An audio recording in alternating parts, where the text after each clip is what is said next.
Hi hello ನಮಸ್ಕಾರ ನಮ್ಮ ಚಾನಲ್ಗೆ ನಿಮಗೆಲ್ರಿಗೂ ಸ್ವಾಗತ.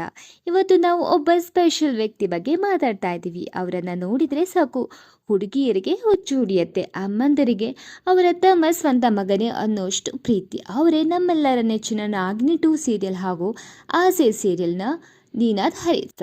ಆದರೆ ಫ್ರೆಂಡ್ಸ್, ಇವತ್ತು ನೀವು ನೋಡ್ತಿರೋ ಸಕ್ಸಸ್ ಹಿಂದೆ ಒಂದು ದೊಡ್ಡ ಕಣ್ಣೀರಿನ ಕತೆ ಇದೆ. ಬರೋಬ್ಬರಿ 200 ಆಡಿಷನ್ನಲ್ಲಿ ನೀವು ಬೇಡ ಅಂತ ರಿಜೆಕ್ಟ್ ಆಗಿದ್ದ ಈ ಹುಡುಗ ಇವತ್ತು ಕನ್ನಡಿಗರ ಮನೆ ಮಾತಾಗಿದ್ದು ಹೇಗೆ? ಬನ್ನಿ ಇವತ್ತಿನ ವಿಡಿಯೋದಲ್ಲಿ ನೀನಾದವರ ಲೈಫ್ ಜರ್ನಿನ ಡೀಟೇಲ್ ಆಗಿ ನೋಡ್ಕೊಂಡು ಬರೋಣ. ನೀನಾದವರಿಗೆ ಆ್ಯಕ್ಟಿಂಗ್ ಅನ್ನೋದು ರಕ್ತದಲ್ಲೇ ಬಂದಿರೋದು. ಅವರ ತಾತ ಮಾಧವರಾವ್ ಅವರು ದೊಡ್ಡ ರಂಗಭೂಮಿ ಕಲಾವಿದರು. ಇನ್ನು ಅವರ ಅಮ್ಮ ಮಾಲಿನಿ ಅವರು ಕೂಡ 25 ವರ್ಷದಿಂದ ಇಂಡಸ್ಟ್ರಿಯಲ್ಲೇ ಇದ್ದಾರೆ. ತುಂಬ ಸೀರಿಯಲ್ಗಳನ್ನು ಮಾಡಿದ್ದಾರೆ. ಹಾಗೆ ನಿಮಗೆ ಒಂದು ವಿಷಯ ಗೊತ್ತಾ? ನೀನಾದವರು ಮೊದಲನೇ ಸ್ಟೇಜ್ ಮೇಲೆ ಆ್ಯಕ್ಟಿಂಗ್ ಮಾಡಿದ್ದು ಬರೀ 2 ವರ್ಷ ಮಗುವಿದ್ದಾಗ. ನಾವೆಲ್ಲ 2 ವರ್ಷಕ್ಕೆ ಅಂಬೆಗಾಲು ಇಡ್ತಾ ಇದ್ವಿ. ಇವರು ಆಗಲೇ ಆ್ಯಕ್ಟಿಂಗ್ ಶುರು ಮಾಡಿದ್ರು. ಆಮೇಲೆ ಸ್ಕೂಲು ಕಾಲೇಜು ಅಂತ ಎಲ್ಲೂ ನಾಟಕ ಬಿಡಲೇ ಇಲ್ಲ. ರಂಗಭೂಮಿ ಅನ್ನೋದು ಇವರಿಗೆ ಒಂಥರ ತಾಯಿ ಥರ ಆ್ಯಕ್ಟಿಂಗ್ ಪಾಠ ಹೇಳಿಕೊಡ್ತು. ಆದರೆ ಅವರು ಇಷ್ಟು ಚಿಕ್ಕ ವಯಸ್ಸಿನಲ್ಲೇ ಆ್ಯಕ್ಟಿಂಗ್ ಮಾಡೋಕ್ಕೆ ಸ್ಟಾರ್ಟ್ ಮಾಡಿದರು. ಹಾಗೆ ಫ್ಯಾಮಿಲಿ ಬ್ಯಾಕ್ಗ್ರೌಂಡ್ ಕೂಡ ರಂಗಭೂಮಿನೇ ಇದ್ರೂ ಅವರಿಗೆ ಲೈಫ್ ಈಸಿ ಇರಲಿಲ್ಲ. ನೀನಾದ್ ಹೀರೋ ಆಗೋಕ್ಕೆ ತುಂಬ ಕಷ್ಟಪಟ್ಟಿದ್ದಾರೆ. ಇವತ್ತು ನೀನಾದ್ ಅವರನ್ನು ನಾವು ಈ ಮಟ್ಟಕ್ಕೆ ನೋಡ್ತಿದ್ದೀವಿ ಅಂದರೆ ಅದಕ್ಕೆ ಅವರ ಅಮ್ಮನೇ ಕಾರಣ. ಅಮ್ಮ ಸೀರಿಯಲ್ ಶೂಟಿಂಗಲ್ಲಿ ಬ್ಯುಸಿ ಇದ್ದರು. ಮಗನಿಗೆ ಡೈಲಾಗ್ ಪ್ರಾಕ್ಟೀಸ್ ಮಾಡಿಸೋಕ್ಕೆ ಸಣ್ಣ ಸಣ್ಣ ಚೀಟಿಗಳಲ್ಲಿ ಡೈಲಾಗ್ ಬರೆದು ಕೊಡ್ತಾ ಇದ್ರಂತೆ. ಬಸ್ನಲ್ಲಿ ಹೋಗೋವಾಗ ಎಲ್ಲಿ ಹೋದರೂ ನೀನಾದ ಚೀಟಿ ನೋಡಿಕೊಂಡು ಪ್ರಾಕ್ಟೀಸ್ ಮಾಡ್ತಾ ಇದ್ರು. ಆರಂಭದಲ್ಲಿ ಮನೆ ಮನೆ ಮೀನಾಕ್ಷಿ ಥರದ ಸಣ್ಣ ಪುಟ್ಟ ಪ್ರಾಜೆಕ್ಟ್ ಮಾಡಿದ್ರು. ಒಂದು ದೊಡ್ಡ ಬ್ರೇಕ್ ಸಿಗಲೇ ಇಲ್ಲ. ನೋಡಿ ಫ್ರೆಂಡ್ಸ್, ನಾವಾದರೆ 1-2 ಕೆಲಸ ಸಿಗಲಿಲ್ಲ ಅಂದರೆ ಸಾಕು, ಬೇಸರ ಮಾಡಿಕೊಂಡು ಕುತ್ಕೊಂಡ್ಬಿಡ್ತೀವಿ. ಆದರೆ ನೀನಾದ್ ಬರೋಬ್ಬರಿ 200 ಆಡಿಷನ್ ಅಟೆಂಡ್ ಮಾಡಿದ್ದಾರೆ. ಒಂದಲ್ಲ ಎರಡಲ್ಲ 200 ಸಲ ಸೋತಿದ್ದಾರೆ. ಪ್ರತಿ ಸಲ ಆಡಿಷನ್ ಕೊಟ್ಟಾಗಲೂ ಆಮೇಲೆ ಹೇಳ್ತೀವಿ ಅನ್ನೋ ಉತ್ತರ ಬರ್ತಿತ್ತು. ಆದರೆ ನೀನಾದ್ ಮಾತ್ರ ಛಲ ಬಿಡಲಿಲ್ಲ. ಆಮೇಲೆ ಅವರಿಗೆ ಸಿಕ್ಕಿದ್ದು ಅರಗಿಣಿ ಅನ್ನೋ ಉದಯ TV ಸೀರಿಯಲ್. ಅದರಲ್ಲಿ ಒಂದು ಚಿಕ್ಕ ಪಾತ್ರ. ಆದರೂ ಅವರು ಆ್ಯಕ್ಟಿಂಗನ್ನು ಬಿಡಲಿಲ್ಲ. ಅದರಲ್ಲೇ ತುಂಬ ಚೆನ್ನಾಗಿ ಮಾಡಿ ಎಲ್ಲರ ಮನ ಸೆಳೆದರು. ಆಮೇಲೆ ಸಿಕ್ಕಿದ್ದೆ ನಾಗಿನಿ 2 ಇಂದ ಕಾಲ್. ಅವರು ಫೋಟೋಶೂಟ್ಗೆ ಕರೆದಿದ್ರಂತೆ. ಆ ಫೋಟೋಶೂಟ್ ಇವರ ಲೈಫ್ ಬಂದೇ ಚೇಂಜ್ ಮಾಡಿಬಿಡ್ತು. ಅಮ್ಮನ ಕಣ್ಣಲ್ಲಿ ಯಾವತ್ತು ಬಂದ ಆನಂದ ಬಾಷ್ಪಕ್ಕೆ ಬೆಲೆ ಕಟ್ಟೋಕೆ ಸಾಧ್ಯನೇ ಇಲ್ಲ ಅಂತ ತ್ರಿಶೂಲ್ ಅವರು ಹೇಳ್ತಾರೆ. ನಾಗಿನಿ 2ದಲ್ಲಿ ಅವರು ಮಾಡಿದ್ದ ಮೋಡಿ ನಿಮಗೆಲ್ಲಿಗೂ ಗೊತ್ತೇ ಇದೆ.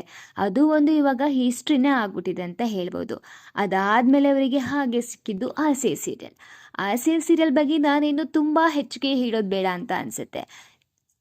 ಪರ್ಸ್ನಲ್ ಆಗಿ ಹೇಳಬೇಕು ಅಂದರೆ ನಾನು ಇವರ ದೊಡ್ಡ ಫ್ಯಾನ್ ಅಂತ ಹೇಳ್ಬೋದು. ಆಸೆ ಸೀರಿಯಲಲ್ಲಿ ಮಾಡೋ ಆ್ಯಕ್ಟಿಂಗ್ ಇದೆಲ್ಲ ತುಂಬಾ ಚೆನ್ನಾಗಿರುತ್ತೆ. ಅವರಿಗೋಸ್ಕರ ಆ ಸೀರಿಯಲ್ ಡೈಲಿ ಮಿಸ್ ಮಾಡದೆ ನೋಡಬೇಕು ಅಂತ ಅನಿಸುತ್ತೆ.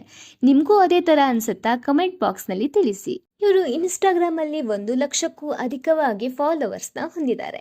ಇವರು ಒಳ್ಳೆಯ ಸಿಂಗರ್, ಹಾಗೆ ವೈಫ್ ಕೂಡ ಒಳ್ಳೆಯ ಸಿಂಗರ್ ಆಗಿರೋದ್ರಿಂದ ಇಬ್ಬರು ಹಾಡೇಳಿ ರೀಲ್ಸ್ಗಳನ್ನು ಅಪ್ಲೋಡ್ ಮಾಡ್ತಾ ಇರ್ತಾರೆ. ಹಾಗೆ ಅವರಿಗೆ ಫ್ಯಾನ್ಸ್ ಕ್ರೇಜ್ ಅನ್ನೋದು ತುಂಬಾ ಇದೆ.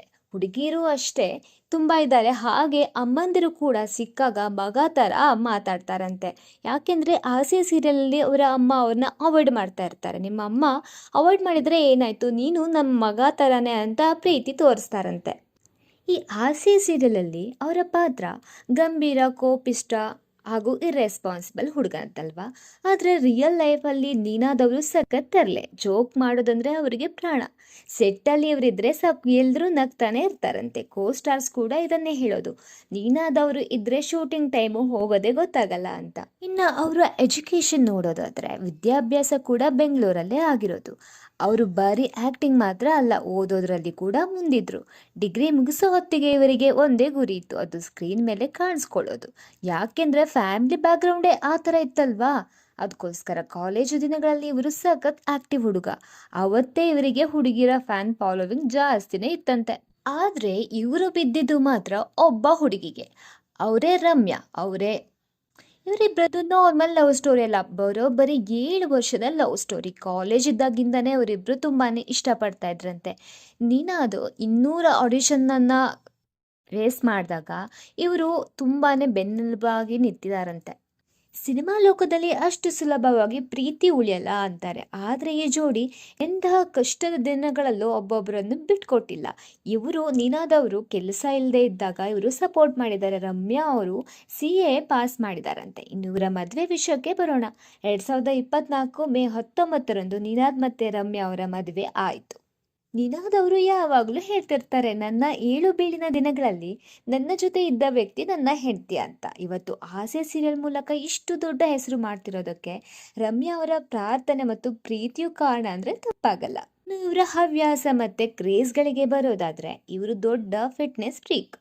ಜಿಮ್ ಅಂದ್ರೆ ಇವರಿಗೆ ಪ್ರಾಣ. ಅವರು ಬಾಡಿ ಬಿಲ್ಡಿಂಗ್ ಹಿಂದಿರೋದು ಗಂಟೆಗಟ್ಟಲೆ ಕಷ್ಟದ ವರ್ಕೌಟ್ ಅಂತ ಹೇಳ್ಬೋದು. ಇವರಿಗೆ ಬೈಕ್ ಅಂದ್ರೆ ತುಂಬಾ ಇಷ್ಟ. ಆಮೇಲೆ ಮ್ಯೂಸಿಕ್ ಹಾಕೊಂಡು ಟೈಲರಿಂಗ್ ಮಾಡೋದು ಅಂದ್ರೆ ತುಂಬಾನೇ ಇಷ್ಟ ಅಂತೆ. ಇವರಿಗೆ ಒಂಥರ ಮೆಡಿಟೇಷನ್ ಆ ಥರ ಅಂತೆ ಟೈಲರಿಂಗ್ ಅಂದ್ರೆ. ಅಮ್ಮನ ಕೆಲಸದಲ್ಲಿ ಹೆಲ್ಪ್ ಮಾಡೋದ್ರಲ್ಲೂ ನೀನದು ಎತ್ತಿದ ಕೈ.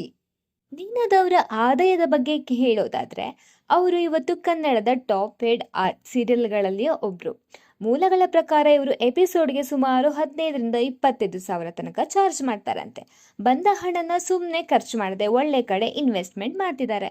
ಬೆಂಗಳೂರಲ್ಲಿ ಇವರಿಗೆ ಓನ್ ಮನೆ ಇದೆ, ಸ್ಟೈಲಿಶ್ ಕಾರ್ ಮತ್ತೆ ಬೈಕ್ ಕೂಡ ಇದೆ.